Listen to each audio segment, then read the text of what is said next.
सिंदूर प्रकरण कितने दिन से सिद्ध चक्र की बातें आ रही थी, आज की मुझसे वही बोलती है ना। सिंदूर प्रकरण ग्रंथ और अमर कुमार सुंदरी चरित्र में जैसे सोमप्रभ सूर्य जी महाराज ने मोक्ष के 21 द्वार बताए, उन 21 द्वारों में से पहला द्वार कौन सा बताया था? जीवेंद्र पूजा। दूसरा गुरु की भक्ति। पहली है परमात्मा की पूजा, परमात्मा की भक्ति, परमात्मा की अर्चना, परमात्मा की सेवा करने को बताया कि परमात्मा हमें परम पद तक ले जा सकते हैं, वह परम पद दिला सकते हैं। दूसरे नंबर पे बताए गुरु परिवार्ती, गुरुदेव की भक्ति। गुरु भगवंत का मेरा सेवा भक्ति विनय विवेक करके भी बोलो स्वामी कहते क्या था? विनय। उस विनय गुण के कारण गौतम स्वामी आज महावीर प्रभु के निकले गंध थे। साधु साधु का समुदाय था, और उसमें भी गणधर गौतम का पहला नंबर आता है। आपकी घर में क्या सिस्टम होता है?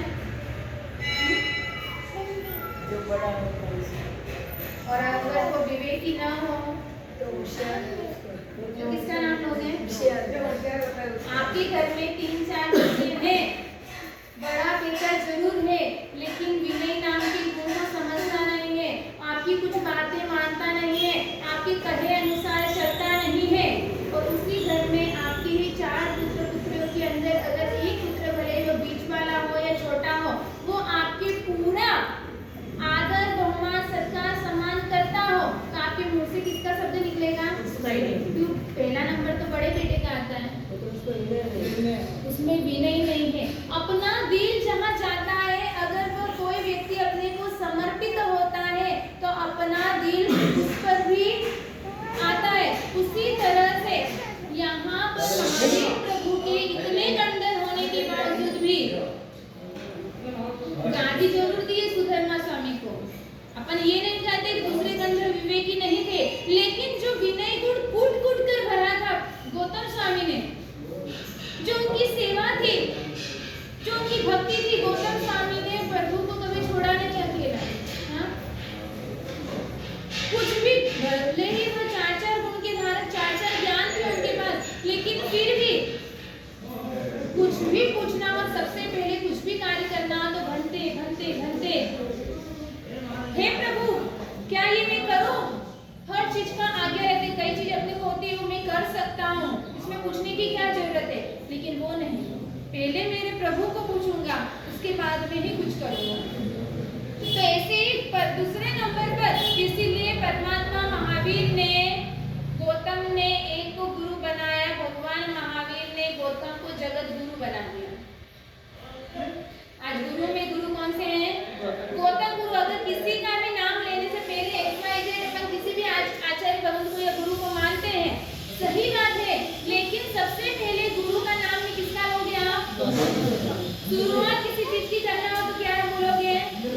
आप बिजनेस कर रहे हो तो सबसे पहले किसका नाम लोगे? अन्य धर्मों के अंदर गणपति जी को पूजा जाता है, और अपने धर्म में हाँ गणपति जी का भी गए और गौतम का भी, तो एक ही राशि है, एक ही गणपति और गणेश गौतम। तो ऐसे गुरु को उन्होंने चॉइस किया, तो गुरु ने भी उन्हें जगत गुरु बना दिया। गौतम के अंदर इतना विनय विवेक रहा हुआ था, हमेशा 50,000 शिष्य होने के बावजूद भी सबसे पहले विनय विरावच करना है तो मुझे मेरे गुरु की करना है। तो ऐसे ही गुरु की सेवा करके भी कई आत्माएं इस भव सागर से तीर जाती है। आपने आगे का पुत्र का नाम सुना होगा, पुष्पचूला साध्वी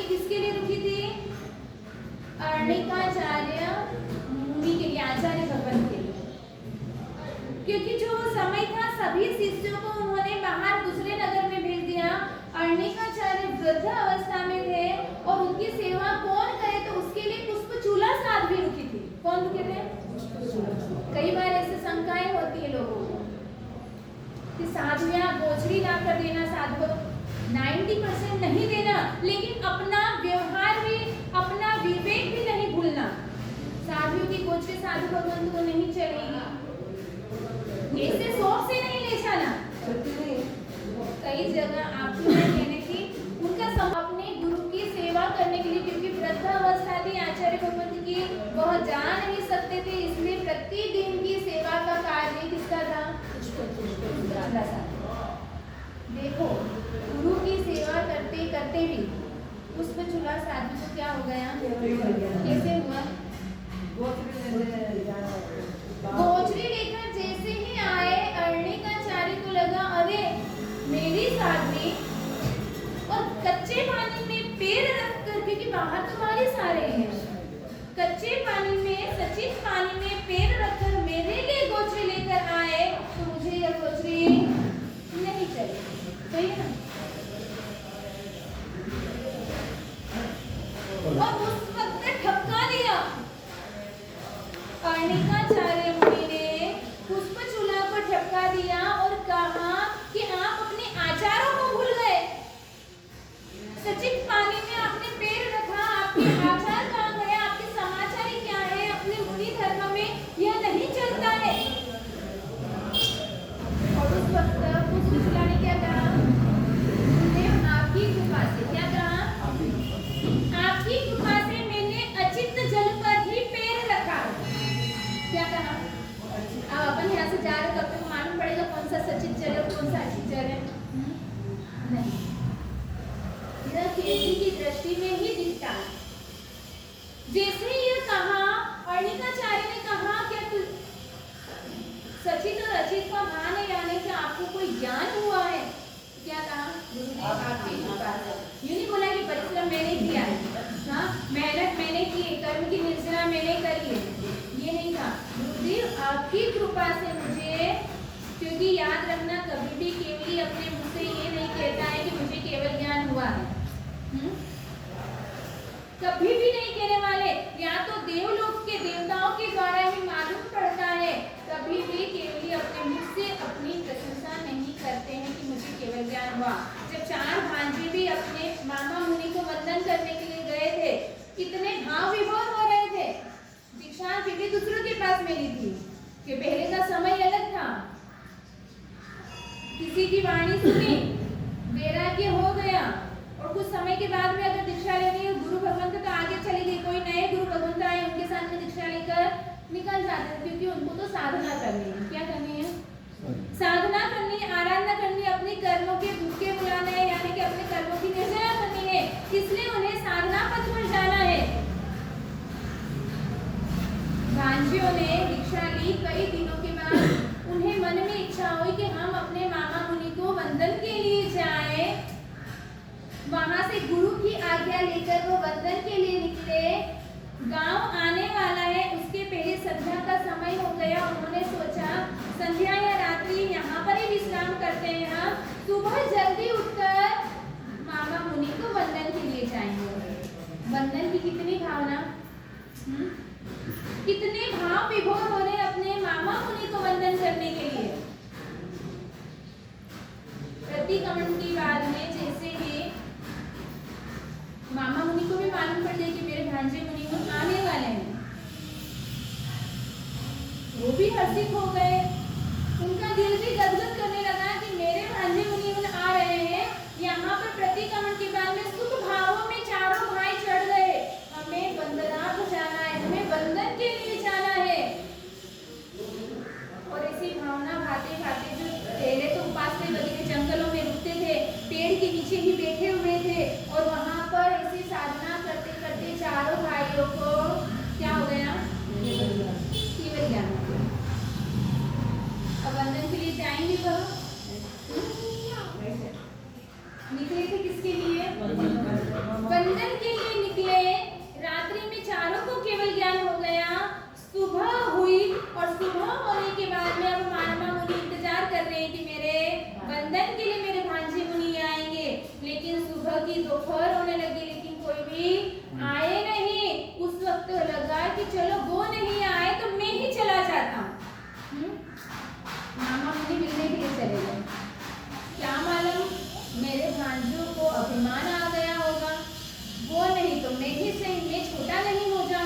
इस भावना से मामा मुनि वंदन के लिए आए। जिस जगह पर वह बैठे हुए थे उसी रास्ते से निकल रहे हैं।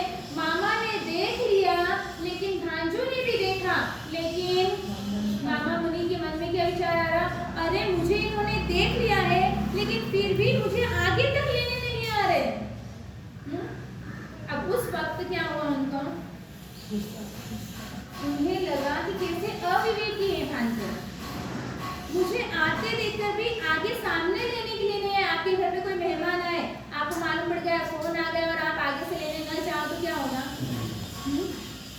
किसी मेहमान को बुलाने के लिए आगे लेने भी जाना पड़ता है, और जब वो अपने घर से विदाई ले तो 4 कदम तक छोड़ने भी जाना पड़ता है। उन्हें लगा कि ये आगे नहीं आए। जैसे ही उनके पास में आ गए, लेकिन वह चारों भाई मुनि खड़े होने के लिए तैयार नहीं। अब तो उनको क्या हो रहा है? गुस्सा हो रहा है, पर बताए कैसे? उनके मन में हुआ कि ये इतना विवेक भूल चुके हैं, इन्हें विनय विवेक मुझे लग नहीं रहा है। साधु के वस्त्र पहन लिए हैं, लेकिन व्यवहार को समझते नहीं है, इसलिए मुझे वंदन नहीं किए। कोई बात नहीं, इन्हें इनका दिमाग ठिकाने लाने के लिए मैं ही वंदन कर लेता हूँ। और उस वक्त वह चारों मुनियों को वंदन करने लगे, वंदन किए। उसके बाद में क्या कहा? चारों मुनियों ने कहा, अभी आपने क्या की है? क्या किया है? अभी आपने वंदन जरूर किया, लेकिन द्रव्य वंदन किया है, भाव वंदन अभी भी आपने। जैसे ही यह शब्द कहा, मुनि को लगा कि ये क्या कह रहे? मैंने द्रव्य वंदन किया है, भाव वंदन करने के लिए कहा है। तो उन्होंने क्या किया? आपको कोई केवल ज्ञान हो गया है जो आप मेरे द्रव्य और भावों को जान रहे हैं? भाई मुनियों ने सभी ने कहा कि आपने अभी द्रव्य वंदन किया था, अभी आप भाव वंदन में नहीं जुड़े हैं। और तुरंत मामा मुनि को लगा, ओह मैंने केवलियों की आसाधना कर दी है। और उसी वक्त भाव वंदन मुनि ने किया। जो उनके मन के अंदर जो संशय था कि मुझे लेने के लिए, मुझे वंदन करने के लिए नहीं आए, वह संशय उनका दूर हो गया। क्योंकि उन्हें मालूम पड़ गया कि अरे उन्हें रातों रात क्या हो गया था? उन्हें केवल ज्ञान हो गया।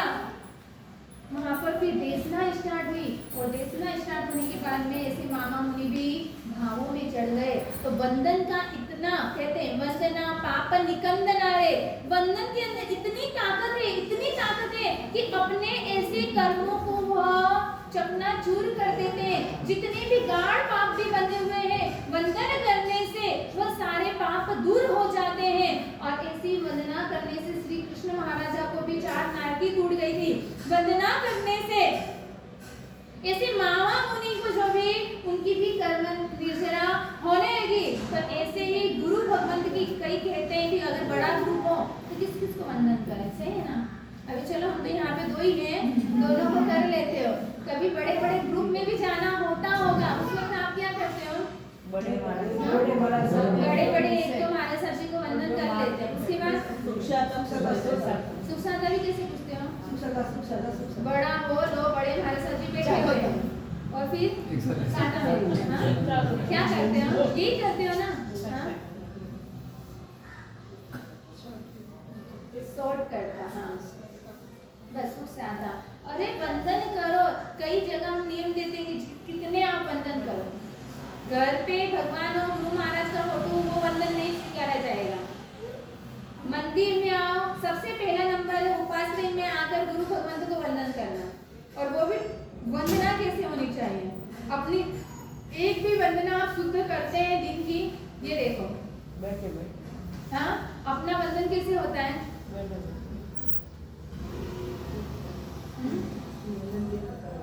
एक खमासना भी हम विधि पूर्वक नहीं देते हैं। भले आप नियम ले लेते, मेरे को साल भर के 150 या 250 या 400 वंदना करूंगी मैं। पालितना गए और कितने साधु साध्वी दिखे हैं गुजरात वगैरह जाके, वहाँ पे फटाफट वंदन कर लिए, वो वंदन नहीं क्यों आएंगे आप? नहीं, आप वंदन भी कर लो। तो अपन वंदना कैसे करते हैं? अपना एक खमासना भी विधि पूर्वक होता है। खमासने के अंदर भी आपको क्या करना चाहिए? 5 अंग आपके स्पर्श होने चाहिए जमी को। कितने होते हैं अपने? 2 घुटने 2 हाथ नहीं वो होना चाहिए, लेकिन आप हमारे साथ देते तो कितने अंगूठे इसीलिए आपकी अपनी ये सब तकलीफें क्यों हुई? क्योंकि भगवान के मंदिर में आकर नहीं झुके, घर में इतने झुके, परिवार में इतने झुकते आए, लेकिन आज तक परमात्मा के द्वार में हम नहीं झुके, इसलिए यहाँ नहीं झुक पा रहे। घर के अंदर जो सिस्टम है ना उसको चेंज कर दो तो यहाँ पर विधि पूर्वक सभी क्रिया होगी। घर में खाना खड़े खड़े बनाते हैं, फिर वो पूरे हो जाते हैं बैंड, और यहाँ आकर आप आराम से घर का सारा कार्य करके थक जाते हो, फिर यहाँ पर आप क्या करते हो? थकान उतारने के लिए आते हो। सही है ना? विश्राम, ये विश्राम स्थल है। सही है ना? तो ऐसी गुरु वंदन, गुरु भक्ति का भी इतना महात्म्य है। इस गुरु भक्ति के कारण भी व्यक्ति मोक्ष का द्वार खोल सकता है। इसलिए गुरु भगवत सोमचंद सूरी जी महाराज साहब जी ने कहा है कि गुरु भक्ति करके भी हम मोक्ष के द्वार पर पहुंच सकते हैं। और तीसरे नंबर पे बात क्या कही थी? जिनमत भक्ति। जिनमत भक्ति, ये भी अपनी चर्चा 1 या 2 दिन चली थी कि जिनमत का मतलब जिनवाणी, मेरे प्रभु ने जो कहा है उसे सत्य मानना। आज हम अपने जैन धर्म की तुलना किसके साथ कर रहे हैं? जैन शास्त्रों की तुलना हम किसके साथ करते हैं? आज अपने हाथ में अमृत मिला है, जैन धर्म की तुलना अन्य धर्मों के साथ में करेंगे, उसके लिए ज्ञानी ने कहा है कि अपने आप में अमृत आया है और उसको अपन क्या समझ रहे हैं? विष समझ रहे हैं। क्या समझ रहे हैं? अमृत को विष समझ कर बैठे हैं। अपने हाथ में जल आया है, उस जल को हम क्या समझ रहे हैं? पानी। जल यानी पानी। उस जल को हम अग्नि मानकर बैठे हैं।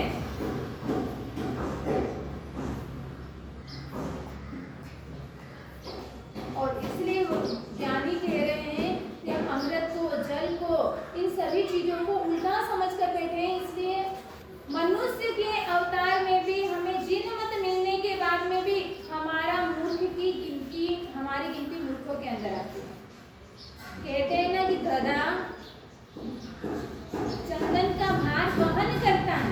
इसका भार, चंदन की गठरी का भार वहन करता है, लेकिन उस चंदन की सुगंध को महसूस नहीं कर पाता है, उसका अनुभव नहीं कर पाता है, उसका सेवन नहीं कर पाता है।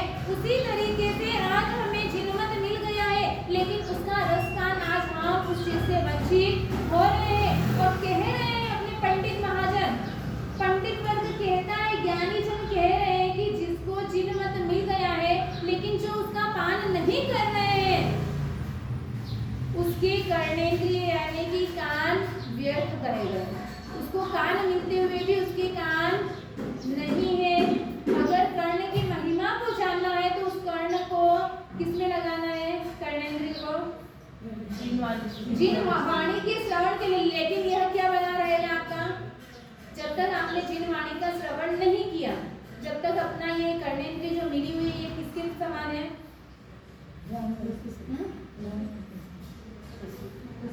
डस्ट डब्बे के समान। किसके समान? डस्ट डब्बे के अंदर क्या डालते हैं अपन? हाँ, जो घर में जो जरूरत नहीं रहती अपने को, वो सारी चीजें कहाँ जाती हैं? डस्टबिन में। उसी तरीके से हमारा भी ये, अगर इसमें जिन वाणी का पान, जिन वाणी नहीं सुनी इसके द्वारा, तो आज तक हम क्या सुनते आ रहे हैं? कचरे के समान। अपन ने आज इस कानून से क्या सुना है? हाँ?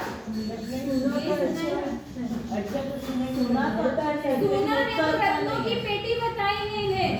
अगर इस कानों से जो हमें परमात्मा ने दिए हैं, इन कानों के द्वारा हमने जिन वाणी का पान किया है, तो यह रत्न पेटी है। और अगर फिल्मी सॉन्ग सुने, गलत बातें सुनी, किसी की निंदा विकथा कुकथा सुनी, तो यह हमारे लिए कचरे के डब्बे के समान है। आपको लग रहा है कि मुझे इसको रत्न की पेटी बनाना है, हाँ? रत्न की पेटी आप खुली नहीं रख सकते हो। रत्न की डब्बी भी रखना है, एक रत्न भी आपको रखना है, तो कहाँ रखना पड़ेगा? किसमें रखना पड़ेगा? उसको तिजोरी में रखना पड़ेगा। उसके लिए लॉक लगा के रखना पड़ेगा। उसे खुली नहीं रख सकते हैं, क्योंकि खुली रहेंगे तो उसमें रिस्क रहेगी, उसे कोई भी उठाकर ले जा सकता है। उसी तरीके से अगर इसको सेफ रखना, क्या करना पड़ेगा हमें भी इस पे कौन सी तिजोरी का ताला कौन सा लगाना पड़ेगा। कोई निंदा करने आया मेरे पास, पर अपनी तो आदत है पड़ोसी बात करे तो उसमें कान लगा के और सही है ना। उसमें भी अगर कोई अपने को सुनाने आए या ना आए तो भी हम अपने यहाँ पर कान लगाते हैं।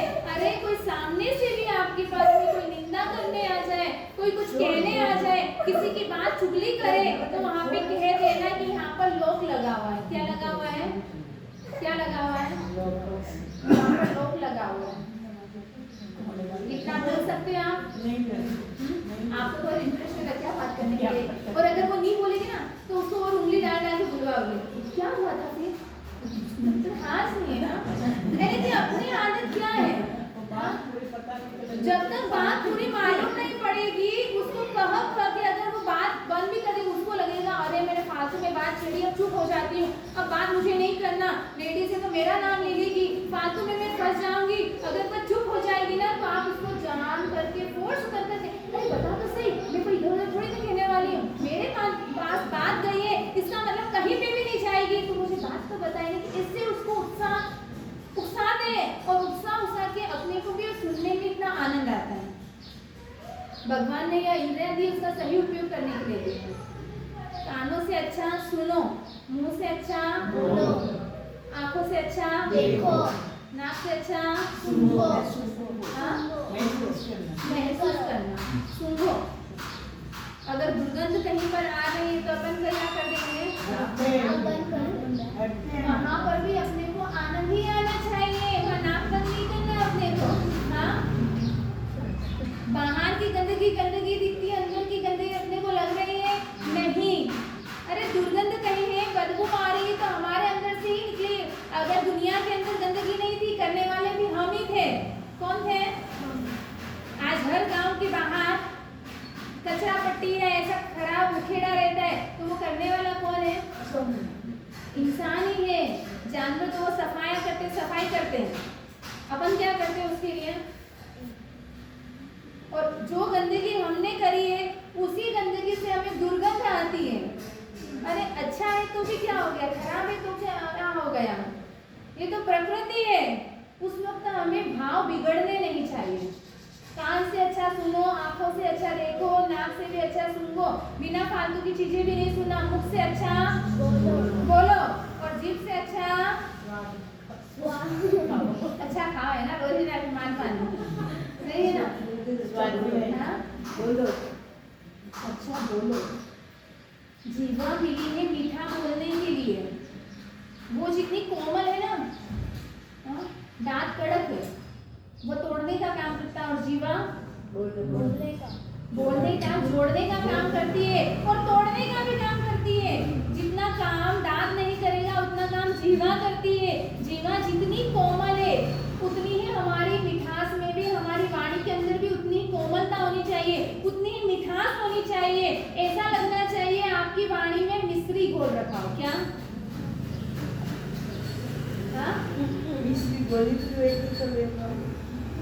क्या ताकि ललित है आपके नहीं बने अभी तक नहीं चिंता है। मिश्री नहीं बोली, अरे वाणी में कहीं पर भी बोलो, दरिद्रता नहीं होनी चाहिए। वाणी बोलकर अपन लावा क्यों न लो, वाणी में दरिद्रता कभी भी नहीं आना। चलो पैसे में दरिद्रता जरूर हो, कोई बात नहीं, पैसा आ जाएगा कल चला जाएगा, उसकी कोई गारंटी नहीं है। लखपति कब करोड़पति बन जाए, लखपति कब रोडपति बन जाए, और रोडपति भी कभी भी करोड़पति बन सकता है। राजा कभी भी भिखारी रंक बन सकता है, उसकी कोई गारंटी नहीं। अगर पैसा हो तो उसके ऊपर फूलना नहीं, और नहीं है तो उसके लिए दुख मनाना नहीं। शाम की 2 रोटी तो आपको खाकर मिल रही है, आप अपना पेट भर के तो सुबह भूखे पेट उठ रहे हो, ये अपने अंदर इतनी ताकत हो तो अपने को वहाँ पर फील भी नहीं करना। ये नहीं सोचना अरे मेरे पास पैसा नहीं है, कोई मुझे इज्जत नहीं देता है, कोई मेरा बहुमान नहीं करता है, कोई मुझे मैं 4 जनों के पास में बैठ जाऊं या उठूं तो मुझे सम्मान देने के लिए कोई तैयार नहीं। अरे लोग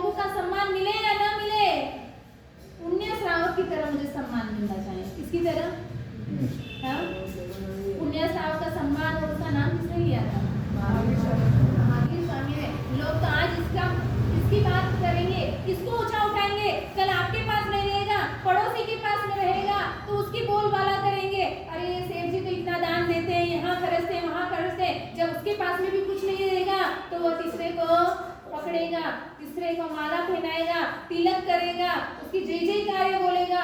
दुनिया तो ऐसी है। आज आपके पास है, कल नहीं है, कोई बात नहीं, लेकिन हमारा जीवन ऐसा होना चाहिए।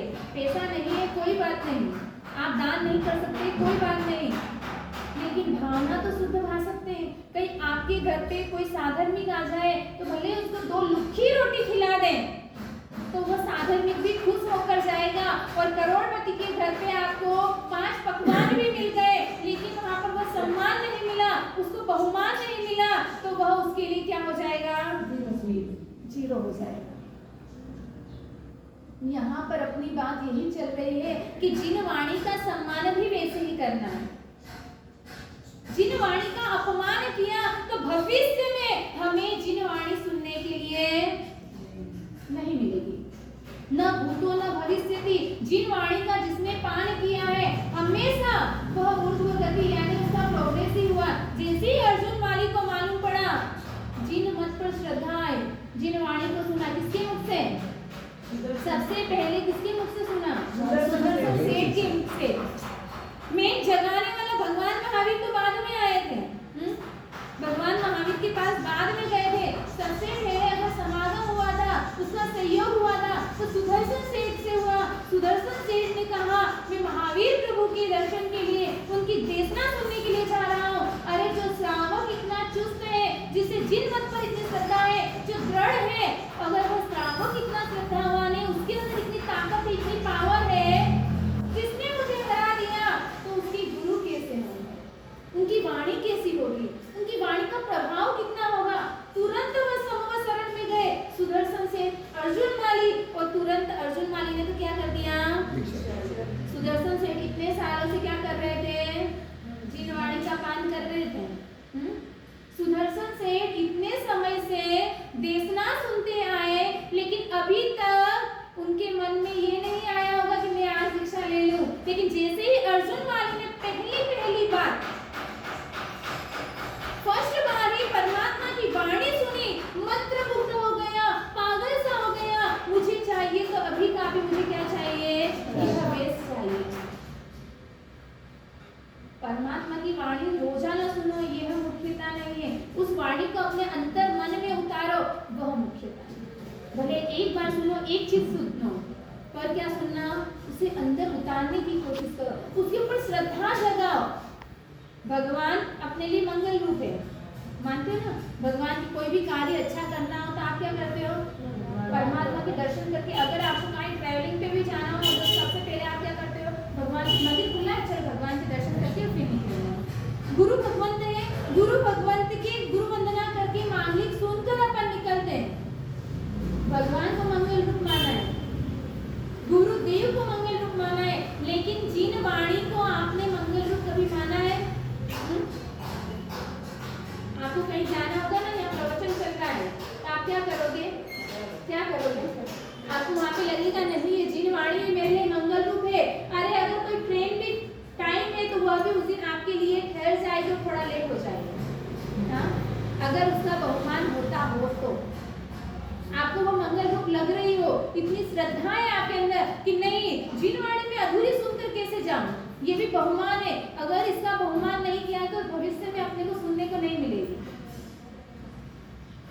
जिन वाणी किस तरीके से सुनना, इसका भी एक अलग अलग रीजन है। पहले समय से आकर पहले बैठो, बैठना तो कैसे बैठना, किस तरह से बैठना, कैसे अपने को किस उल्लास से सुनना उस वाणी को। आपने तो ऐसा लगेगा कि फालतू में महाराज बोल रहे हैं, मुझे तो नींद आ रही है, कब प्रवचन बंद करो और कब घर जाऊं।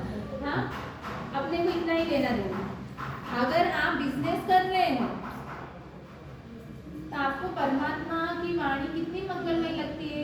कोई आया कस्टमर, आप कुछ माल दिखा रहे हो, आपका बेटा आपके पास में बैठा हुआ है, आपने उस कस्टमर को ये भाव बताए, क्योंकि अब आप दुकानदारी कर रहे हो तो आपको क्या करना पड़ेगा, उसमें बेनिफिट तो कमाओगे सही ना, थोड़ा बहुत कि जितने में आए उससे कम में दे दोगे। आप पुण्य करने जाते हो, क्या करने जाते हो? मालूम है मैं दुकान जाऊंगा, मुझे बात करना पड़ेगा तो ही मेरी घर गृहस्थी चल सकती है, नहीं तो मेरी घर गृहस्थी नहीं चलेगी। आपका पप्पू आपके पास बैठा हुआ है,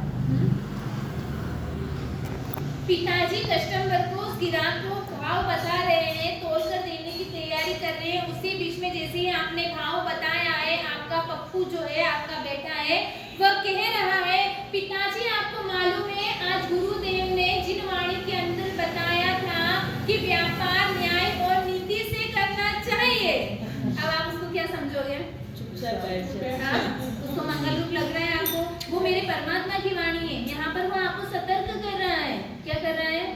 आपको बता रहा है कि पिताजी इस लोभ के अंदर आप ये गलत कार्य न कर लें। उस टाइम आपको लगेगा कि हाँ, इस पाप करने से मेरे बेटे ने इस जिन वाणी का सहारा लेके मुझे बचाने की कोशिश कर रहा है। वहाँ पे मंगल रूप मानोगे? क्या अमंगल बोलता है? चुपचाप बैठे जा, मुझे समझ नहीं पड़ता है। क्या दूसरे दिन से इसको बिठाओगे दुकान पर, तो बैठा घर पे, व्याख्यान में भी नहीं भेजेंगे। उसको बोलेंगे कि अभी इसका दिमाग बराबर नहीं है, इसको कुछ समझ नहीं है कि व्यापार में तो यह धोखाधड़ी चलती ही है, ऐसा पाप करना ही पड़ता है। अगर यहाँ जिन वाणी को लेकर आएंगे तो मेरा तो दूसरे दिन दिवाला हो जाएगा। वहाँ पर अपने को परमात्मा की वाणी मंगल रूप में ही लगती है। केवल परमात्मा की वाणी अगर थोड़ी बहुत मंगल रूप लगती है तो केवल उपास करेंगे। जब तक वो भी महाराज साहब जी सुना दे प्रवचन में, प्रवचन के बाद में भी महाराज साहब जी को आकर बोल सकते हो महाराज साहब जी वो बात कहने की है, करने की नहीं होती है। तो मेरे ज्ञानी भगवंत कह रहे अगर जिसने जिन वाणी का पान कर लिया है,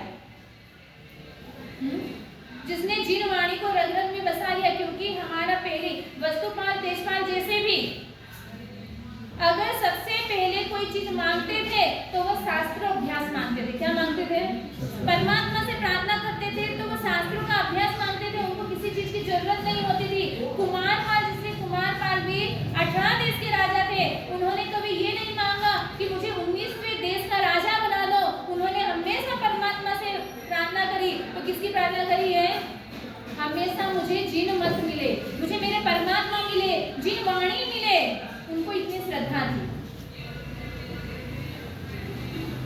तो हमें भी ऐसे ही कुमारपाल जैसे, पेठर शाह जैसे, जो इतने इतने किलोमीटर तक जिन वाणी सुनने के लिए जाते थे। आज आपको तो 5 मिनट का 10 मिनट का रास्ता है, वह 3-3 घंटे के रास्ते पे जाते थे जिन वाणी सुनने के लिए। जीवन में देखी वाणी मीठी, मेरे परमात्मा की वाणी कैसी है? अगर अपने को इच्छू रास्ते भी मीठी लगती होगी तो आप कभी भी जिन वाणी को श्रवण करने में हिचकिचाएंगे नहीं। जिन वाणी का ही प्रभाव है कि जो व्यक्ति को कुंजर से